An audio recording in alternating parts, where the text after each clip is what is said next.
Hi everyone, I'm Shannon O'Shea, and I'm in charge of Public Partner Advocacy and the Sustainable Development Goals, or SDGs, at the United Nations Children's Fund, UNICEF for short. I'm delighted to have the opportunity to talk with you today as part of the SDG Youth Training Canada series, developed by the Foundation for Environmental Stewardship. It was about 4 years ago that I had the pleasure to meet Steve Lee, the founder of FES, and learn more about his vision to ensure that every young Canadian learned about the SDGs with hope to inspire your actions and commitments to work with each other, governments, businesses, civil society, and the UN system to achieve these very ambitious goals. We know we cannot do this without you and the millions of other young people around the world. So let me begin by telling you a bit about my organization, UNICEF, what we are doing to contribute to the achievement of the SDGs, how that work has shifted in the face of the global COVID-19 pandemic, and my favorite part, how we are partnering with children and young people to achieve the SDGs and co-create a more fair, more just, and more sustainable world for all people and all of the species that we share the planet with. UNICEF is the UN organization that is dedicated to supporting the fulfillment of child rights for all children everywhere. We were founded in 1946, shortly after the end of World War II, and we started out largely as an emergency response fund to help the children in need of assistance following the devastation of that war. In fact, our acronym UNICEF speaks to this early history, as we were originally called the United Nations International Children's Emergency Fund. However, as UNICEF continued to work more in the long-term development space, we eventually changed our name to simply the United Nations Children's Fund. But by that time, our logo had such wide brand recognition and trust, we didn't want to change it. UNICEF is one of the UN entities that is known largely as a field-based organization, meaning that most of our staff work in different countries around the world. In fact, UNICEF has a presence in over 190 countries and territories. We are guided by two overarching global agreements: the Convention on the Rights of the Child, which is the most widely ratified human rights treaty in existence, and the Sustainable Development Goals, adopted by the United Nations in 2015, which aim to create a more healthy, equal, safe, peaceful, and sustainable world for all people and the planet by the year 2030. Internally, UNICEF is also guided by our strategic plan, which states that all children have the right to the best start in life, with access to healthcare, clean water, and nutritious food, a quality education, protection from all forms of violence, exploitation, and abuse, a clean, safe, and nurturing environment to grow up in, and an equitable chance in life to fulfill their full potential as they grow into adulthood. As you can see on the screen, these 5 goal areas in UNICEF's strategic plan relate very directly to many of the SDGs, and all goals have an effect on children's lives in some form. I also wanted to point out that although the SDGs and the Convention on the Rights of the Child are separate agreements, they are also complementary and inextricably linked. Child rights are timeless principles without an expiry date, whereas the SDGs are a time-bound and action-oriented plan. However, the fulfillment of the SDGs cannot succeed without the realization of child rights and vice versa.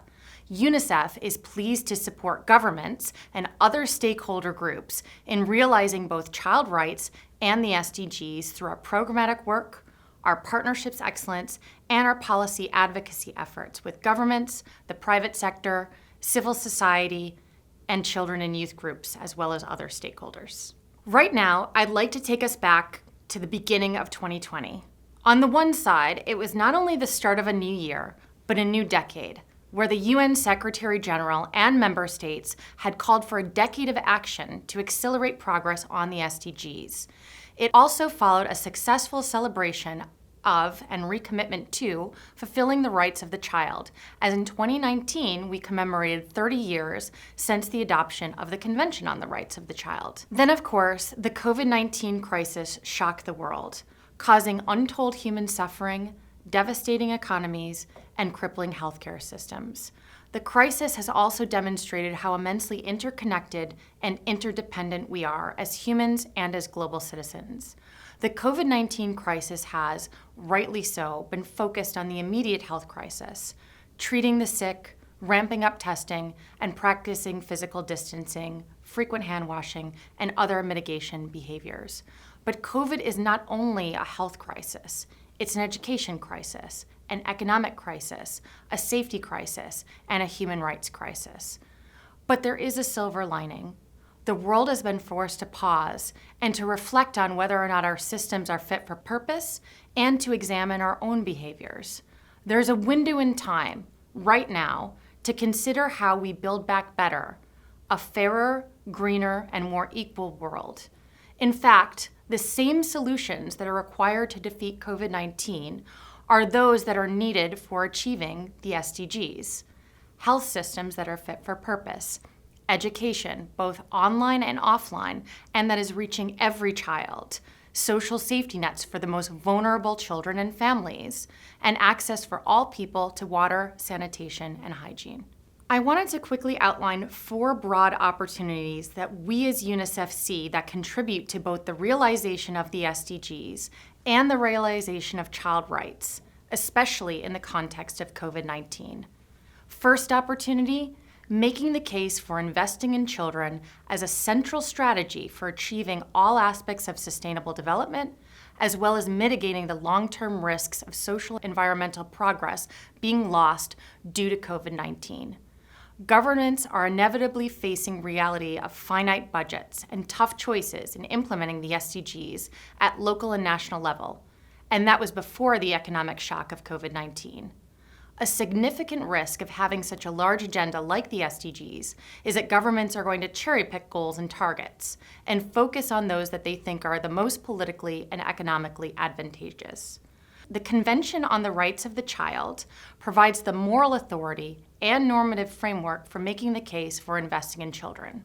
However, an increasing body of evidence shows that there's also a strong economic case in terms of dramatic return on investment for societies.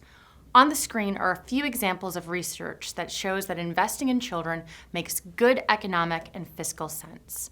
For example, increasing the number of children with access to early education in Africa by 50% has a $33 return on investment for every dollar spent. Or reducing child deaths by 5% to mothers with low levels of education can result in an almost 8% increase in GDP per capita 10 years later. As countries around the world work to recover and rebuild from the devastation of COVID-19, investments in systems and policies that positively impact children's lives are critical. Better universal health care for all, improved education systems, including online education, and protecting children's physical safety and mental health. These are all issues that UNICEF works with governments, civil society, business leaders, and others to achieve for every child. Second opportunity, improving the collection, analysis, and use of data for more efficient and effective decision-making. Increased investment and capacity for collection and analysis of data at the national and sub-national level, including through national household surveys, censuses, and systems for civil registration, is critical for decision makers to make informed decisions on the most efficient and effective policy and programmatic interventions.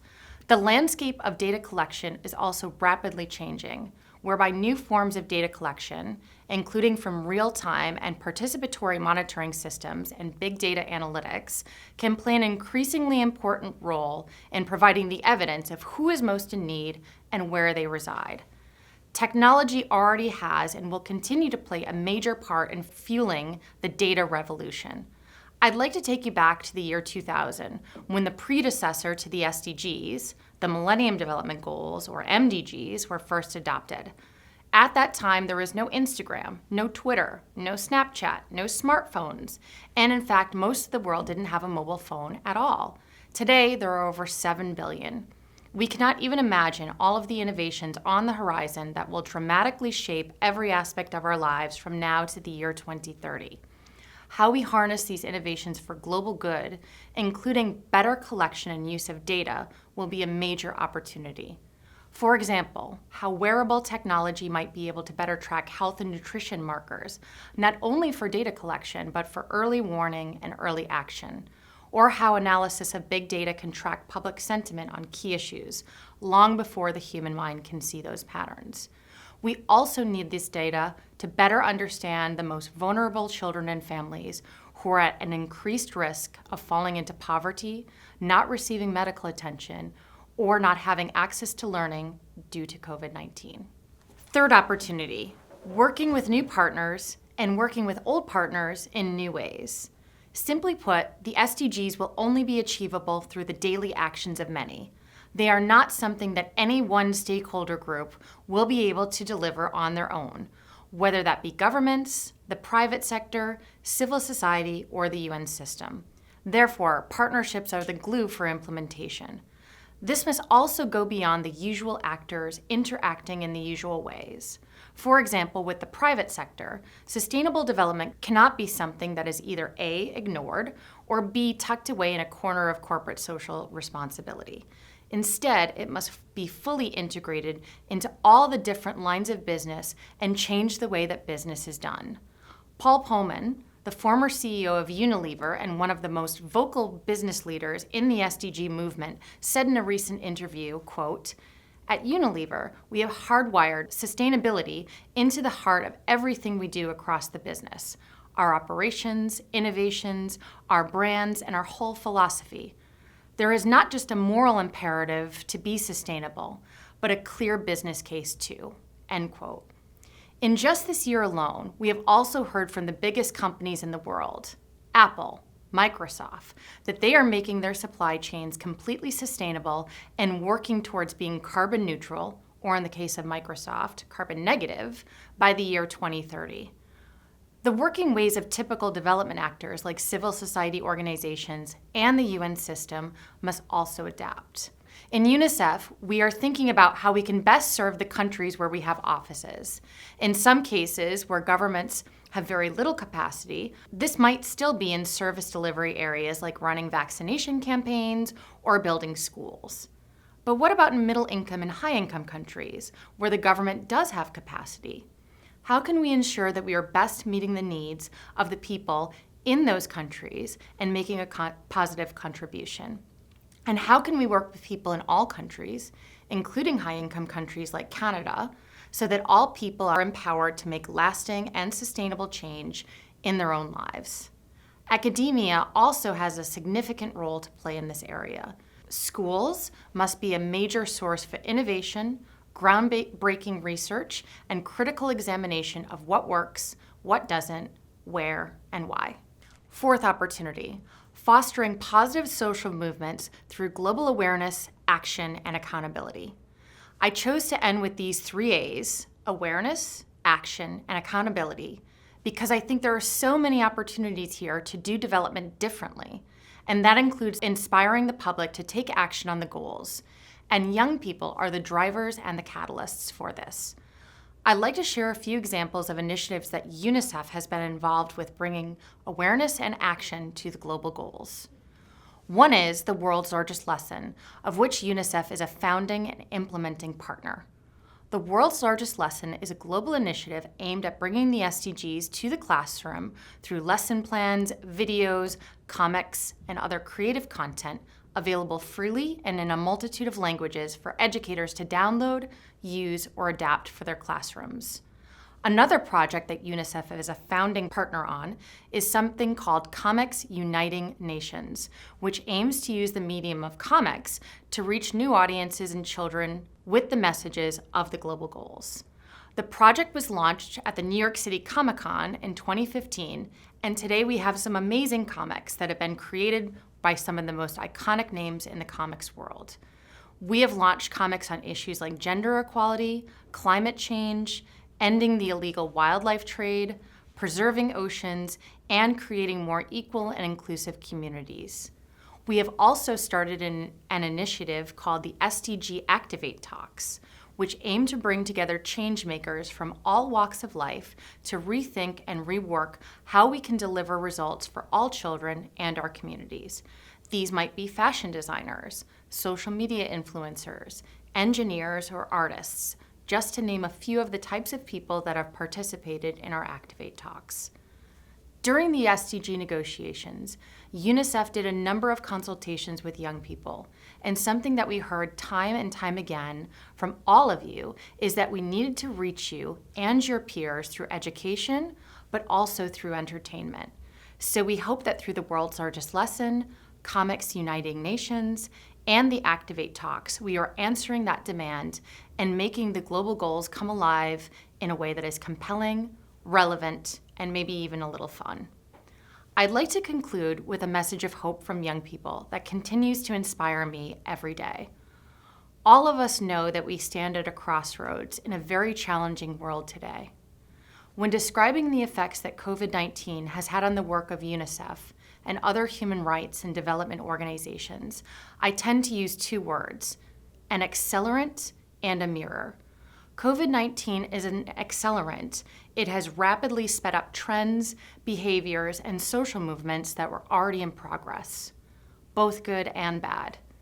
It is up to all of us, all of you, to see that the good social movements are those that prevail, such as the movement to stop the climate crisis and environmental degradation. COVID-19 has also held up a mirror and a magnifying glass to existing problems: unacceptable levels of inequality, health systems that are not fit for purpose, especially for the most vulnerable, and dramatic differences in the quality of education and life opportunities a child receives depending on if they are born rich or poor. So I hope this message from other young people inspires you, where COVID will not defeat us, but will strengthen our resolve to create a better world and a brighter future for all. Thank you.